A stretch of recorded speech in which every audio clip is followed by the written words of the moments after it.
Donald Trump, 24 hours after calling for peace in Ukraine, saying he would not have ever allowed this war to take place. I don't know if that's true or not. And declaring that he will stop World War III has been indicted. I'm not saying the indictment has anything directly to do with that, although it obviously, to me, feels like an outgrowth of the Russiagate campaign to nail Trump.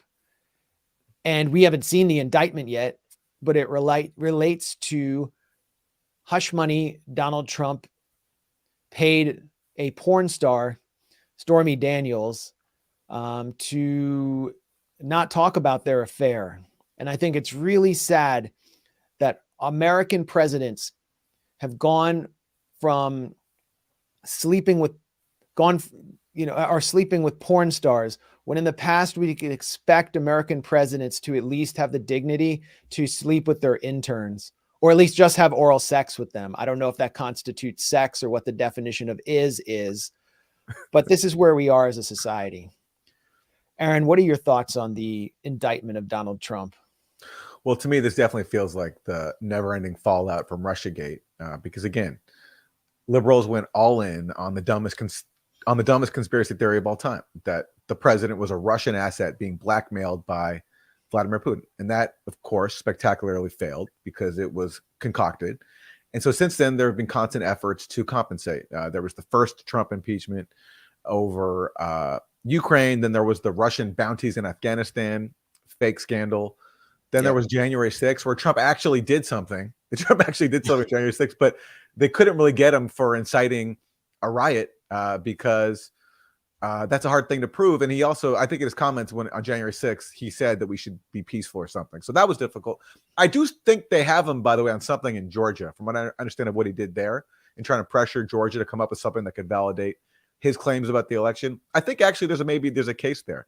But for whatever reason, they couldn't just wait on that one, and they had to trot out or roll out again this years-old case about paying hush money to Stormy Daniels, and somehow coming up with the theory that that had to be done to help his campaign, when really I think Trump will argue that this is very standard for people to pay hush money payments to shut people up. John Edwards did that when he was caught having an affair. He was acquitted. So I just see this as a never-ending attempt to compensate for Russiagate. And I think ultimately, I mean, if you're looking at the political impact of this, I think this helps Trump. How can it not? It keeps him in the news, and to his supporters, he can once again claim he's the victim of the deep state. So why people are expecting any different outcome than every other failed Trump so-called scandal before is beyond me. Yeah, for those who might not have the appropriate context, John Edwards was the populist Democratic North Carolina senator and Democratic presidential frontrunner and Prel hair model who had an affair with a grifter while his wife, who was considered his greatest presidential asset, Elizabeth Edwards, was dying of breast cancer. And emails were released where he had planned a rooftop wedding with his mistress, in which the Dave Matthews Band would perform at the wedding while his wife was on her deathbed. And, you know, as horrible as that is, the worst part of it was proposing Dave Matthews to play anywhere. That really discredits him in my eyes. And so Trump and Stormy Daniels are, Stormy Daniels has been brought out at the center of this by the Manhattan DA. She's been kind of lurking in the background all along. Stormy Daniels is like, when are they going to pull the Stormy Daniels card? Well, the Mueller investigation didn't find anything. We don't know if January 6th is going to lead anywhere to Trump. But the Manhattan DA has pulled this card, Alvin Bragg. He is a Democratic prosecutor. The Republicans are alleging that he was paid with $1 million through a Soros-funded NGO called Color of Change. And that they're calling him one of these Soros prosecutors that are soft on crime.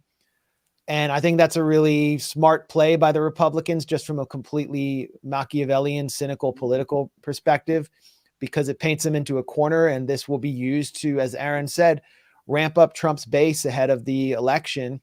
I think this prosecutor was previously unknown. So now he's a hero of the Democratic Party base and of Blue Anon.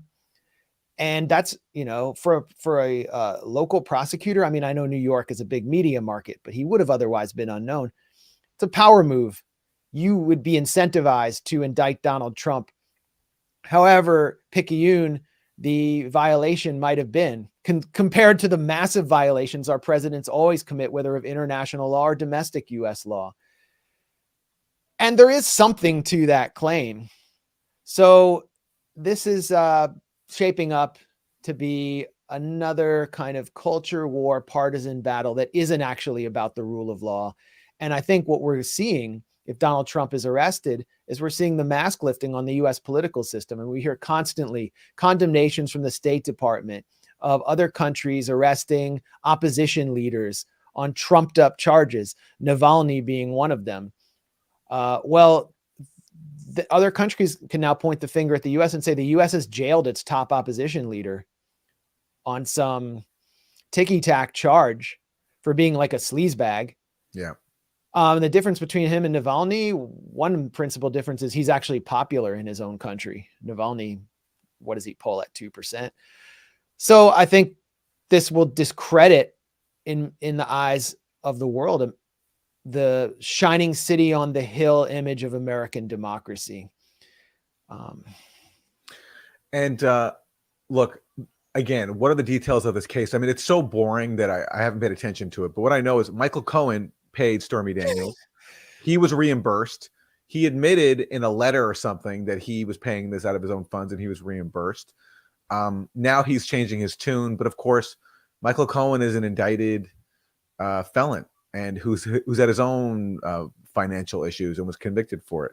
And so it's just, he is a key figure in this case. And I just don't, it's just, to me, it all like going back to, Russia and Ukraine, none of this would have happened if members of the elite didn't see Trump as such a threat to their rule. Not because he supports policies that threaten their rule, but because they just see him as an unsuitable steward of the global empire. He's too honest sometimes. He's too colorful. He's too reckless. He's too out of control. And so from the start, especially when he began calling for being nice with Russia, getting along with Russia, there was an effort to sabotage him. And this is just, to me, the continued result of that. Even though he's done so many of his policies actually served the interests of the elite, his tax heist, his policies about Russia, which I think helped bring us to the point we're in now. But because sometimes he spoke the truth, like he said, we're in Syria to keep the oil, rather than saying we're in Syria to spread democracy and fight ISIS. They don't like that. And so hence, as a result, because he's still a political force, they have to undermine him where they can. And lawfare is one way to do that. Well, here's Trump 24 hours before being indicted. But if this thing isn't solved by the time we have the election, which is possible it won't be, and there's also possible we'll be in World War III with these idiots that are doing what they're doing, you could end up in a nuclear world war, which will make World War I and World War II look like patty cakes, okay? This unbelievable, because we have people that don't know what they're doing. But if it's not solved, I will have it solved in 24 hours with Zelensky and with Putin. And there's a very easy negotiation to take place, but I don't want to tell you what it is because then I can't use that negotiation. It'll never work. But there's a very easy negotiation to take place. I will have it solved within one day, a peace between them. Now, that's a year and a half. That's a long time. I mean, there is an easy negotiation. China just put it forward, but the Biden administration rejects it. It involves giving up a little bit of territory that's never coming back into Ukrainian hands. Imagine something not happening. The key with that is the war has to stop now because Ukraine is being obliterated. Whether there'll be nothing left. Well, I looked at pictures of cities that are literally it's like complete demolition. I was in the construction business. You would demolish a building and it looked like hundreds of these demolition sites. There wasn't a building standing. And these are cities for Ukraine. They were big cities, very big cities. Now, he hasn't really, in Kiev, he hasn't really set the missiles in, but at some point he'll do that one too. There's nothing standing. The other thing is many more people are dead and horribly injured than they're reporting. When you see missiles hitting 15 buildings and 15 buildings falling to the ground, and they're big buildings, there are a lot of people in those buildings, and then they say one person was injured. These are phony reports. Many, many people are being killed that you don't know, but you'll see that later on. So you'd prefer, if you were president, you think you would have a negotiated settlement and Within 24 hours. So that's pretty uncomfortable to have someone of Trump's stature out there talking like that. And it's interesting to note that he's speaking with Sean Hannity. It shows what a hack Hannity is, because Hannity, he sits there night after night, pumping up the war, calling for escalation, calling for assassinating Putin. And then as soon as he sits down with Trump, he's like, oh, so you'd negotiate. Oh, good. Oh boy. Well, you're the master, because I just follow the leader of the Republican Party, whoever it is. Yeah. And that's the power that Trump has. So it's so obvious that this is an outgrowth of Russiagate, and that if Trump were playing ball, this wouldn't have happened. It's obvious Alvin Bragg is going for national fame. It's obviously a partisan move, and it's obvious that Trump opened himself up to this sort of thing by being sleazy. We haven't even seen the indictment yet, but I wanted to introduce something that's kind of a novelty now at this point from my former career as a writer for the Daily Beast. Can you believe it? The neocon Daily Beast that constantly attacks us. I worked for them for like a year until I started trying to do reporting from Palestine. And I just happened to be in Arizona, and I heard that Stormy Daniels was performing by the airport at a strip club. She was kind of unknown at the time, but she was she was running against David Vitter, the senator, the Republican right-wing senator, and she was running to kind of embarrass him for his dalliances with sex workers. And so I thought I'd just go down the street. I reached out to her PR team, and they said, we'd love to talk to you. Just come down to this hotel in the lobby and Stormy will meet you. So I got to watch a 25-second ad here. So while we're watching that, I will just describe the situation. Okay, we can skip the ad. Here we go. Plaza Hotel. It's Arizona. That's me in 2007. And I've learned that gained Stormy some weight Daniels, since then. adult industry actress and producer, is staying here, and she's going to discuss with us her potential primary run in the Republican primary in Louisiana against Senator David Vitter. My name is Stormy Daniels.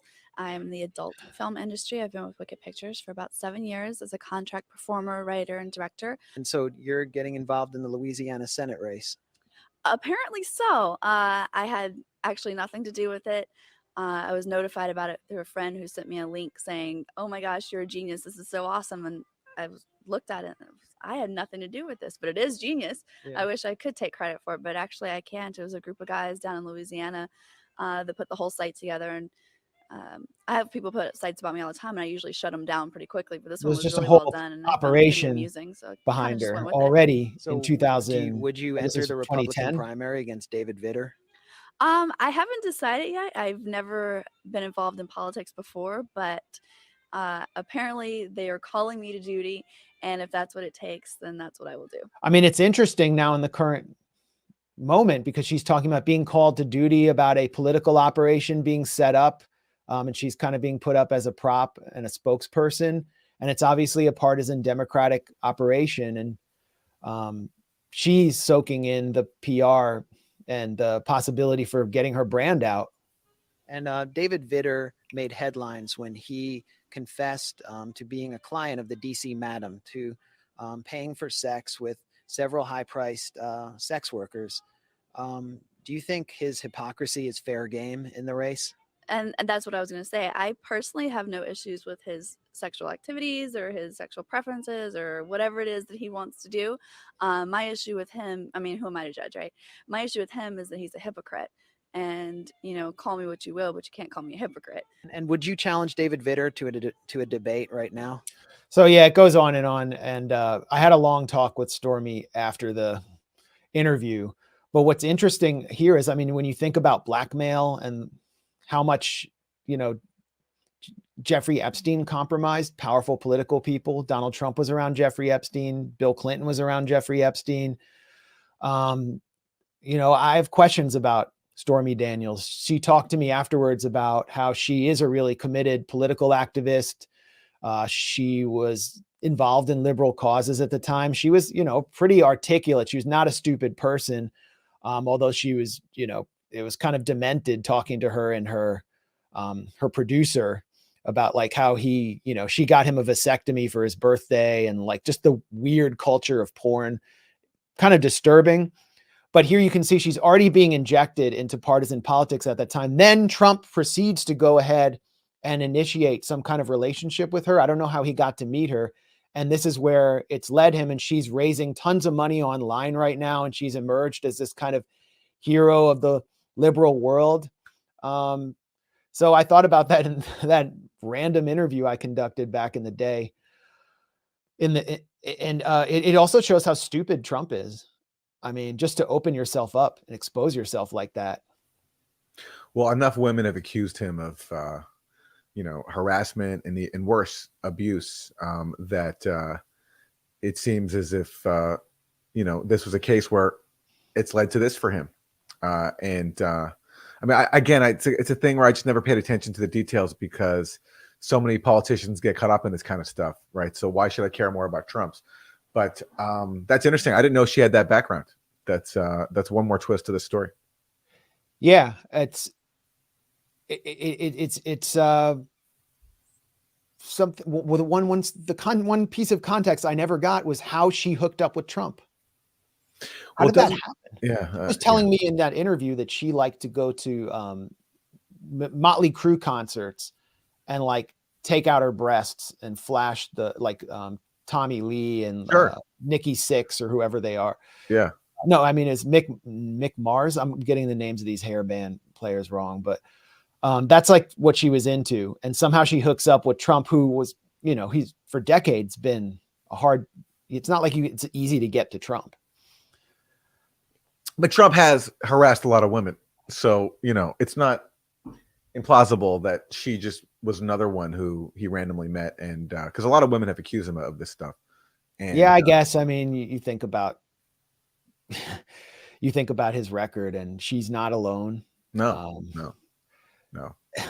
I mean, I would like to hear a statement from Melania. I don't think she'd stand with him like David Vitter's wife stood with him during his press conference. When they always get caught, the senators or the governors, with some sex worker, and they do the press conference, they always have this look on their face, like,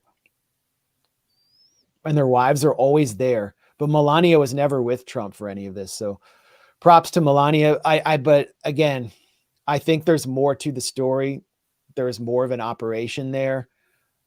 If Stormy Daniels was involved, it's obviously an operation now, and Russiagate looms in the background, and the war on diplomacy. Trump is a loose cannon. They don't want him back in office. Go ahead, Aaron. Well, I just want to say, I think two things are true. One, I mean, we heard Trump say in that Access Hollywood tape, just grab him by the genitals, right? And just bragging about how he harasses women. So to me, this is a case where they have someone willing to bring a case and to speak out. And certainly people who want to undermine Trump for the wrong reasons, including the fact that he's sometimes called for diplomacy, not a proxy war in Russia, certainly will take advantage of this thing. So I think it's a matter of both things being true here. And my last point, since you brought up those comments on those Access Hollywood tapes where he's talking about grabbing him by the genitals in so many words, that was like the Hillary Clinton campaign's last minute bomb. That was their October surprise that they were dropping on Trump, and it was supposed to tank him. And if you looked at the polls were showing that Hillary was narrowly ahead of Trump after that tape was released. And then the FBI announces that they are investigating Anthony Weiner and possibly Hillary Clinton for helping to cover up Anthony Weiner's own sexual perversion. Anthony Weiner is a sexual deviant who is heavily involved with the Clinton campaign, was the husband of her closest body person, Huma Abedin, who went everywhere with her. And he was sending pictures of himself to underage women who he met online, and was involved with, like someone even lower than Stormy Daniels in the porn subculture, Sydney Leathers. and so that came out through the FBI. It was supposedly a pro-Trump division of the FBI. And that tanked Hillary in the polls at the last second and overcame the Access Hollywood tapes. Now, if you think about this story dropping now, who is this story bad for? It's bad for Zelensky. Zelensky is going to be wiped out of the news cycle at this point, as he is desperately begging for more munitions and more weapons and more aid. And I think we'll be hearing less and less from him. And if we think about his relationship with Trump, I mean, Trump actually sat down with him and said, why don't you just shut up and go work it out with Putin and stop begging me for stuff? So this is what we're going to be hearing about for, I think, the rest of all through the summer. Oh my God. It's not going to, I mean, it's a great time to be in the ratings department at CNN or MSNBC. This has given them a huge bump, but for everybody else, it's just going to be, I think, really annoying. At least with Russiagate, you had the intrigue of a president being accused of being a traitor. You know, that's kind of interesting. Is the president secretly involved in a conspiracy with Russia? But this is recycling a case that's been litigated, at least in public, years ago, and it's going to dominate everything. And that's what we're in for now. Yep. And we got a question about who Trump's lawyer is. So let me just quickly play a quick statement by Trump's lawyer, so you can make a judgment on his legal representation and what their argument is here. And Trump, as you know, anyone would have advised him to do, is hired a telegenic young female lawyer. What was your reaction to the indictment? Were you shocked? Yes, I was shocked. I think, I'm not sure, maybe not shocked. I was, her name is Alina it was Habba. another, here we go again. This has been his life since 2016 when he went down the escalator. You have to remember, they did this with the Russia hoax. They tried to take his kids down. They did this with his first impeachment, his second impeachment. And now we have a DA who has decided to bring what to me is the weakest and oldest, it's not even a crime. I'm not even sure what it is. It's barely a misdemeanor. He is somebody who in the state of New York has said that he doesn't believe in putting people in jail, and he believes in changing the federal crimes to misdemeanors. But for Donald Trump has reversed it. He's, his PAC was gassed up by George Soros, a very you describe big, it as barely a misdemeanor. Then are you saying that, as far as you understand what he's being accused of, he did actually do it?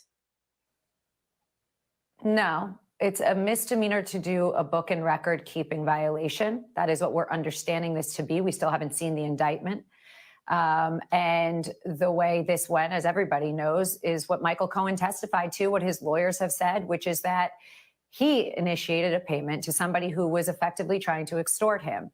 And all I can say to you is this: I'm a lawyer and I represent a lot of people. And if people sign NDAs and get paid for it, or as an attorney, I pay people who try and extort someone because they just don't want to deal with it, and then those clients are somehow going to get indicted publicly, let alone a former president, that is a very sad state of affairs and very politically motivated. So I think his lawyer seems pretty effective there, and she's blending the kind of political appeal to Trump's base with the legal defense. And you go to Trump's website, he's raising money off this right now. Of course. This case is so weak. They know it. It's just, they don't have anything else. I think from the point of view, if you're a devoted anti-Trump partisan, that's your cause. I think from your point of view, you should have waited to see what happened in Georgia, because I do think, from what I understand, there is something to that one. This one, I think, in the court of public opinion, which ultimately what matters, I don't think is going to go against Trump. I just don't, because no one cares. No one cared, as you mentioned, Max. Like, the Access Hollywood tape didn't sway people to vote against Trump. So how will this? This will only, I think, help him, and it will only just waste so much of everyone's time having to hear about it for the next however long. Because after the indictment, whenever it does come out, it's going to be a long time until trial. So that's a long time for the media to squeeze as much money out of this as they can. Pre-trial hype. Yeah, well, we'll see if we have a jailed opposition leader on our hands or a second-term president. Yeah. It's going to be one of the two.